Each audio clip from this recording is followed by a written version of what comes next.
지난주 부흥회를 거치면서 많은 은혜가 있었습니다. 그 은혜의 마음을 가지고 또 총회에 참석을 했었습니다. 총회에 참석하는 동안 이제 저는 함께 주로 선교사님들 앞에서 밥을 먹습니다. 그래서 선교사님들과 함께 교제하고 그분들의 이야기를 듣는 게 너무 은혜가 되거든요.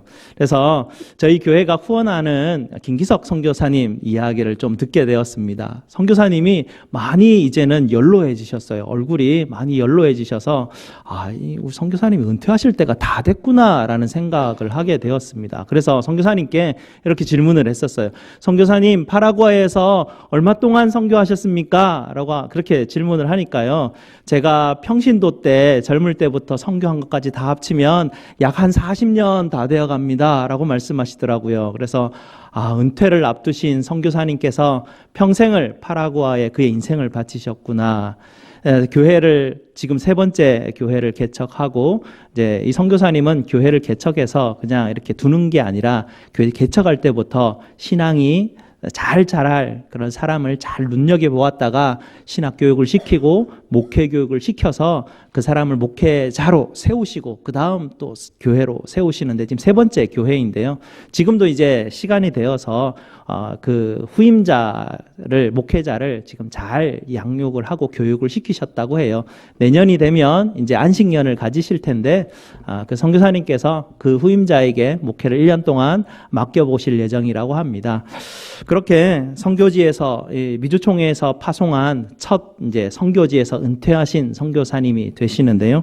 그의 평생 정말 하나님 앞에 드렸던 그 선교사님의 얼굴에 아려진 그 수고와 헌신, 그것이 정말 저의 마음에 큰 또 감동이었습니다. 한 선교사님을 우리가 후원하시는 또 한원광 선교사님을 만나 뵙게 되었는데요.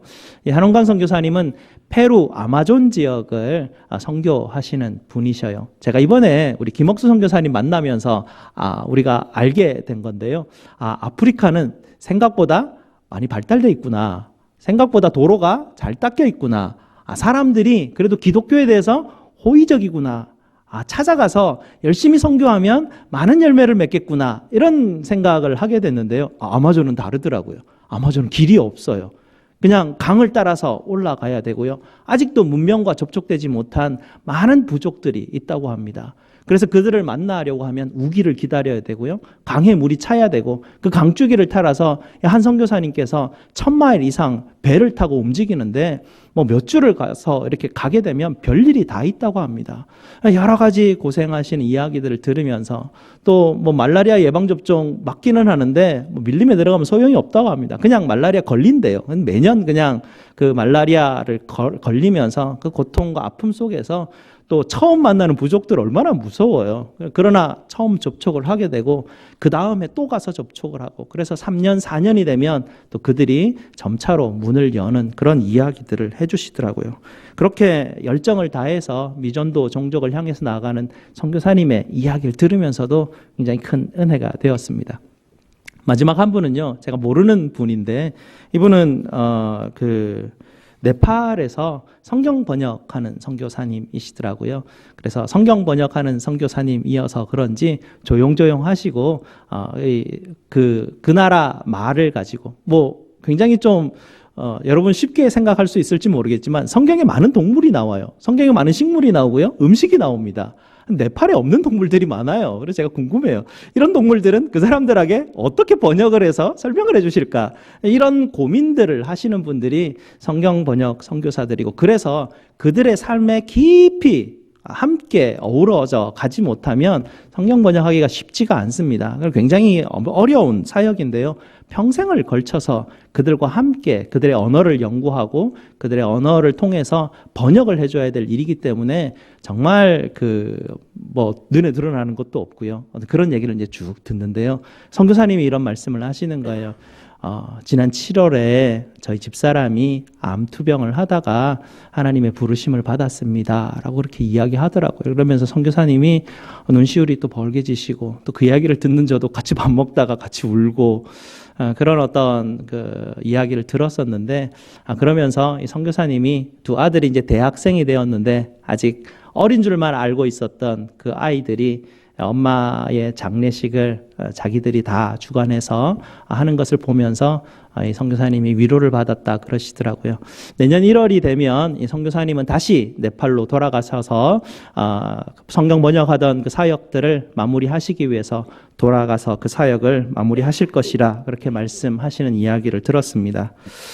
이 선교사님들의 이야기를 들으면서 십자가의 지혜와 능력이 실제였고 살아서 지금도 역사하시는구나 확신할 수 있었습니다. 평생을 바쳐서 선교지에서 헌신했던 선교사님의 이야기를 들으면서 확신할 수 있었고요. 정말 너무나 어려운 아마존 지역을 헤쳐나가는 선교사님의 이야기를 통해서도 들을 수 있었고요. 사랑하는 아내를 먼저 떠나보내고도 여전히 다시 선교지로 돌아가서 성경 번역 선교를 마무리하고자 하는 그의 소명을 들으면서 다시 한 번 더 확신하게 되었습니다. 여러분은 지난 한 주간 어떻게 보내셨습니까? 여러분도 하나님께서 지난 우리 부흥의 한 주간 동안 하나님께서 부으신 은혜로 인해서 순간순간마다 아마 감사함으로 기뻐함으로 보내셨을 줄 확신합니다. 네. 아니신 분도 있는 것 같은데. 네, 여러분 한 주간 보내시면서 아마 염려와 걱정에 사로잡히는 일들도 있으셨을 거예요. 그럴 때 아마 말씀 기억나셨을 것 같아요. 하나님이 실패한 인생을 불러주셔서 우리에게 이렇게 은혜를 부어주셨는데 그 하나님 예수님의 그 십자가에서 우리를 바라보시는 그 눈빛 때문에 다시 한 번 더 여러분이 힘을 내었던 아마 하루하루가 있었을 것 같아요. 여러분이 지난 한 주간 삶을 살아가시면서 또 몸이 아프고 계획대로 잘 되지 않아서 좌절하고 그럴 때 예수님께서 제자들 앞에서 숯불 피워놓고 또 떡과 고기를 먹이시는 그 장면 떠올리면서 하나님이 나를 먹이시는구나. 우리 주님이 나를 여전히 사랑하시는구나. 그거 기억하면서 다시 위로받고 여러분 아마 힘내었던 한 주간이었을 것입니다. 사랑하는 성도 여러분, 인생의 여러 가지 일들이 수많은 여러 가지 일들이 날마다 알 수 없이 우리를 찾아옵니다. 하지만 여러분 우리에게는 예수님이 있습니다. 여러분 예수님 바라보십시오. 예수님이 힘이시고 예수님이 능력이시고 예수님이 우리의 모든 힘의 근원이시고 복의 근원이십니다. 오늘 요나에게요 하나님의 말씀이 임했습니다. 요나는 은혜를 받지 못한 것 같아요.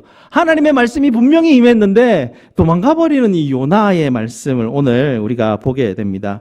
하나님이 오늘 1절 말씀에 이렇게 돼 있죠. 하나님의 여호와의 말씀이 아미떼의 아들 요나에게 임하니라 라고 그렇게 말씀합니다. 이게 무슨 말이냐면요, 하나님의 말씀이거든요. 이 하나님의 정말 살아계신 하나님의 말씀이 분명하고도 생생한 빛으로 요나에게 임하였습니다. 뭐라고 말씀하셨냐면 너는 일어나서 저 큰 성읍 니느웨로 가라 라고 그렇게 명하십니다. 가서 그것을 향해서 외치라 라고 하나님이 요나에게 말씀해 주셨습니다. 요나가 이 말씀을 못 알아들었을까요? 요나가 지금 하나님이 무슨 말씀하시는지 지적으로 뭔가 부족해서 이것을 못 알아들었을까요? 아니면 하나님이 주시는 이 말씀을 보면서 주석이 어디 있지? 사전은 어디 있지? 원어는 어떻게 돼 있지? 이 말씀의 진짜 의미는 무엇일까? 이러고 그 말씀을 더 상고한다고 아직 하나님의 말씀을 잘못 오해했을까요? 이 요나가 어려워한 것은 지적인 부분이 아니었습니다. 요나는 하나님의 말씀을 못 알아들은 것이 문제가 아니라 요나에게 문제는 무엇이냐면 바로 순종의 문제였습니다. 하나님의 뜻과 요나 자신의 뜻이 이렇게 부딪혀버린 것입니다.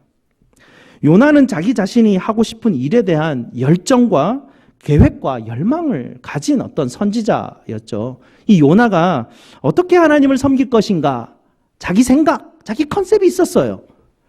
요나는 어떻게 자기가 이런 그 선지자의 일들을 잘 감당할 수 있을지에 대한 자기 생각을 가진 그런 선지자였습니다.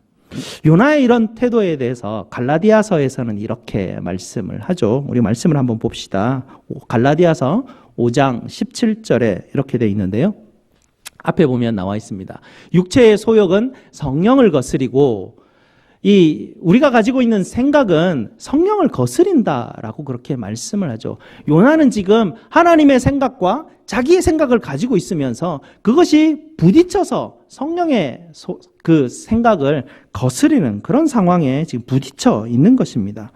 하나님께서는 이렇게 종종 하나님의 말씀을 하나님의 사람에게 그의 인생 가운데 비추어 주셔서 그의 심령이 무슨 생각을 하고 있는지, 그의 진정성은 무엇인지, 그가 가지고 있는 속마음은 무엇인지 드러내시고자 하는 어떤 의도가 있으신 것 같아요. 히브리서에 이렇게 말씀하고 있죠. 히브리서 4장 12절에 보면요. 앞에 말씀 보면 있는데요. 하나님의 말씀이 어떤 칼보다 예리하다고 표현합니다. 무슨 말씀이냐면요. 하나님의 말씀은 세밀한 차이를 이렇게 분간할 수 있는 그 세밀한 차이가 어디쯤에 있는지를 다 살필 수 있는 도구와 같다라는 것이죠. 여러분, 그 관절과 골수 사이를 이렇게 세밀하게 그걸 갈라낼 수 있겠습니까? 여러분, 영과 혼의 경계 지점이 어딘지 여러분 아십니까? 하나님의 말씀은 그 세밀한 부분까지도 다 갈라내실 수 있고, 그 갈라내셔서 그 모든 숨겨진 것까지 다 폭로하시고 그 진정성을 다 드러내게 하는 것이 바로 하나님의 말씀이 하는 역할이라는 것이죠. 하나님이 요나에게 말씀을 주시면서 요나의 마음에서, 요나는 자기가 가지고 있는 생각이 나는 여기까지 순종하리라 라는 그 마음에 있는 그 숨겨진 것을 하나님이 지금 확 오픈해서 드러내 보이고 계시죠. 하나님의 말씀을 따라갈 텐데 언제까지 달아가서 어디서 돌아설 것인가? 하나님이 그것을 지금 꿰뚫어 보고 계시고 있습니다. 하나님은 이렇게 말씀을 주시면서 요나의 진정성과 요나의 속마음을 완전히 드러내고 계십니다. 그의 요나의 삶이 갑자기 벌통에 있는 벌과 같이 왱왱거리면서 분주하게 움직이기 시작합니다. 하나님의 말씀을 듣자마자 요나는 자기가 가지고 있는 재산을 빨리 정리를 하죠. 가장 가까운 욥바를 향해서 항구를 향해서 갑니다.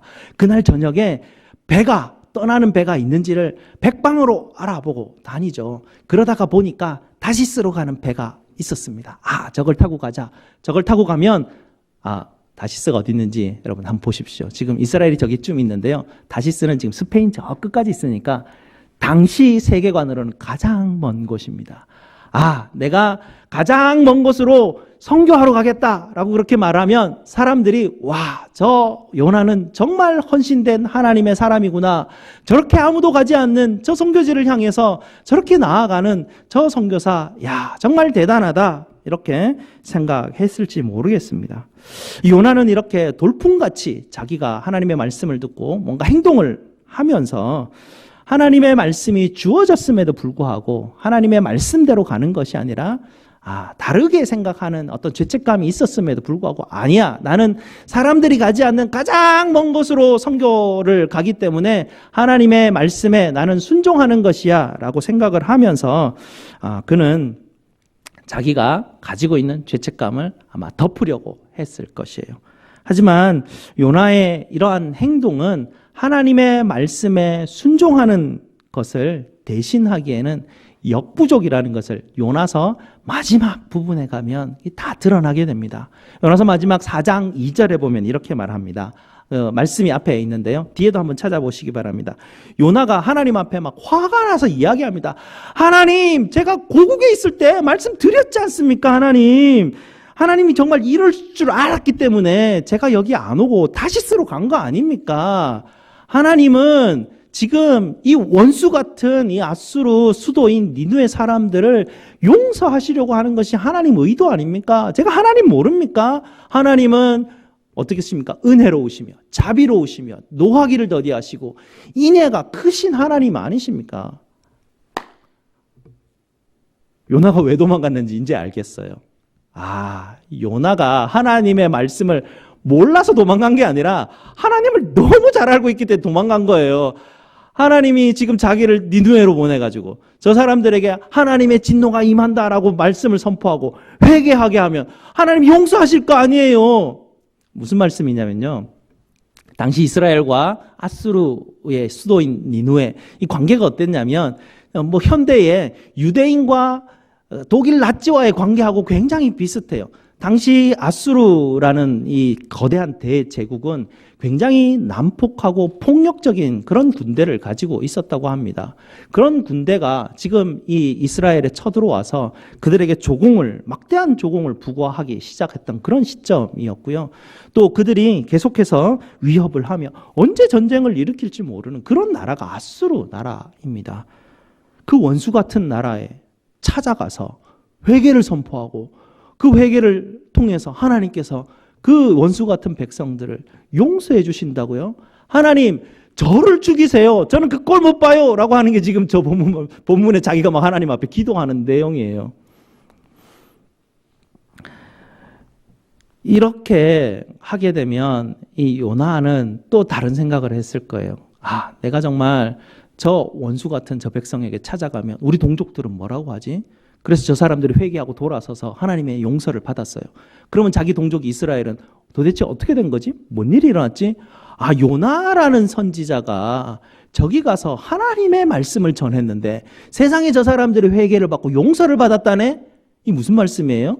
옛날에 우리나라가 일본에 압제를 당할 때 한 목사님께서 하나님의 말씀을 듣고 일본 도쿄 한가운데 가서 주 예수를 믿으라 그리하면 너와 내 집이 구원을 받으리라 이랬는데 그 사람들이 회개하고 예수를 믿는 것이에요. 그러면 그 사람을 향해서 우리는 뭐라고 합니까? 저 변절자, 저 밀정 같은 놈, 저 배신한 선지자 이런 얘기 듣지 않겠어요? 그러니 이 요나가 하나님의 말씀을 따라서 그곳에 가는 게 도저히 그는 내키지 않았던 것입니다.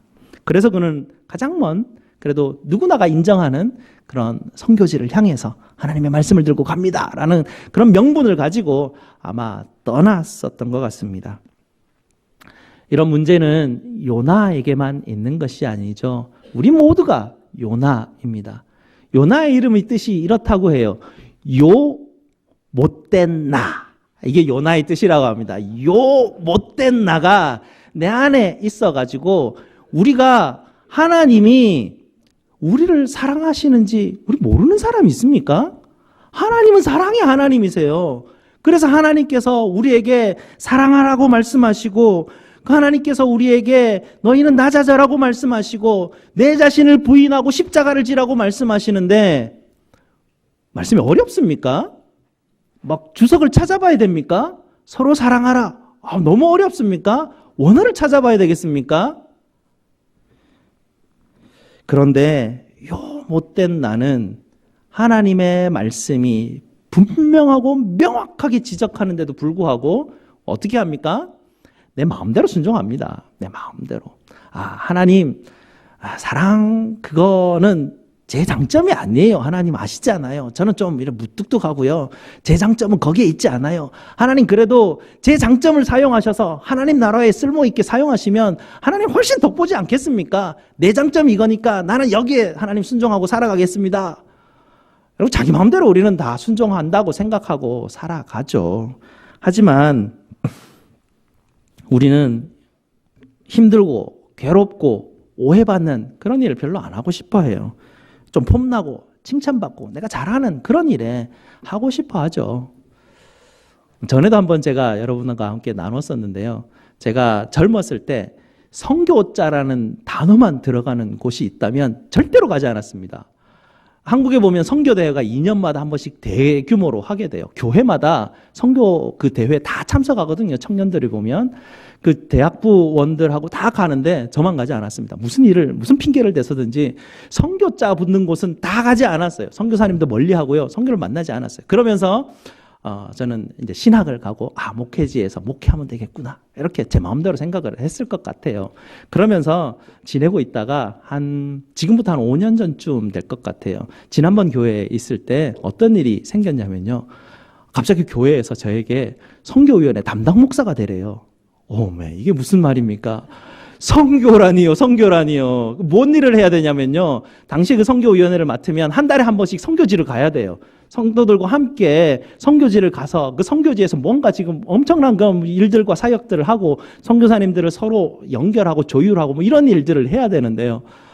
야, 그동안 그렇게 도망 다녔었는데 이제는 딱 잡혀가지고 도망도 못 가고, 하나님께서 선교사님들을 이렇게 만나게 하시면서 내가 그동안 피해왔던 게 무슨 일이었던가 싶은, 그러면서 선교에 대한 마음들을 하나님이 주시고 또 우리 교회로 하나님께서 이렇게 인도하셔서 미리 다 준비해 놓으신 것 같아요. 제가 우리 교회 와가지고 이 선교에 대해서 이제부터 훈련받으면 뭐 얼마나 뭐 그렇겠어요. 미리 오기 전에 하나님이 또 이렇게 준비시키셔서 선교사님들과 함께 교제하면서 은혜 받는 것이 어떤 것인지 알기에 여러분들에게 함께 선교가 중요합니다라고 말씀을 드릴 수 있었던 것 같아요. 우리는 하나님으로부터 정말 명료하고 분명한 말씀을 받았습니다. 예수님 뭐라고 말씀하셨습니까? 서로 사랑하라. 예수님 뭐라고 말씀하셨습니까? 낮은 곳에서 섬기라. 예수님이 이런 말씀을 하실 때 그 말씀은 예리한 칼날과 같아서요, 우리의 속마음의 진정성을 확 드러내 보입니다. 그래서 우리는 이 말씀이 주어질 때 우리는 교묘하게 그 말씀으로부터 도망을 가죠. 어디로 도망을 갑니까? 요 못된 나가 예배 열심히 참석한다고 그래요.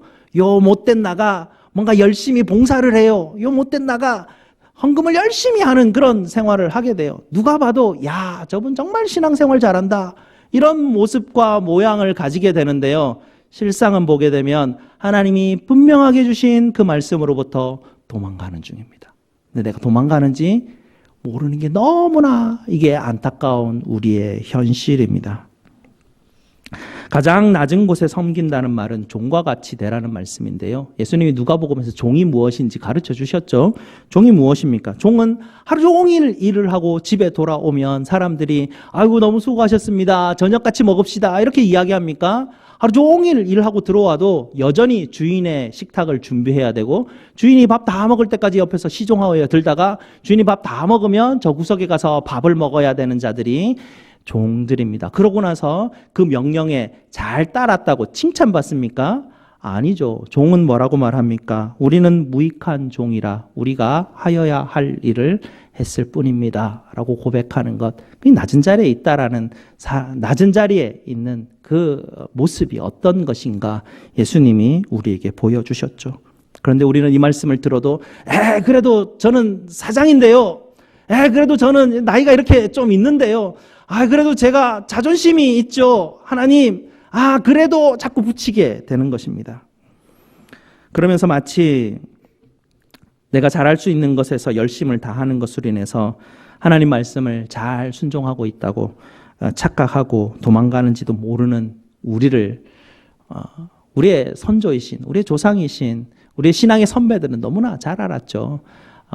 다윗 왕이 시편 139편에서 이것을 너무나 잘 알았기 때문에 이것을 우리에게 가르쳐 주는데요, 한번 보시겠습니다. 시편 139편인데요 앞에 나와 있죠. 제가 한번 읽어봐 드릴게요.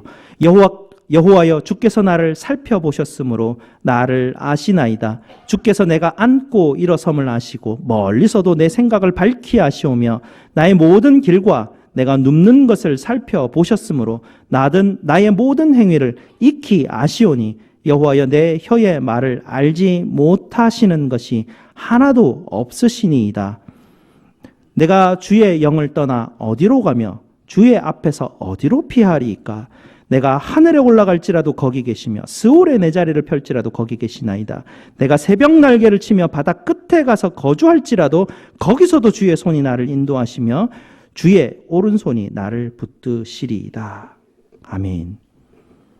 하나님의 얼굴로부터 아무도 피할 수가 없습니다. 하나님은 우리를 추격하시는 하나님이시고요, 우리를 붙잡아서 혼내시려고 하는 것이 아니라 우리를 구원하시기 위해서, 잘못된 길에서부터 돌이키게 하시기 위해서 하나님은 우리를 계속해서 찾으시는 분이 바로 우리 하나님이십니다. 그래서 우리의 신앙의 선조들은 하나님의 얼굴빛에서 피할 자가 없노라 라고 그렇게 선언을 하신 것이죠.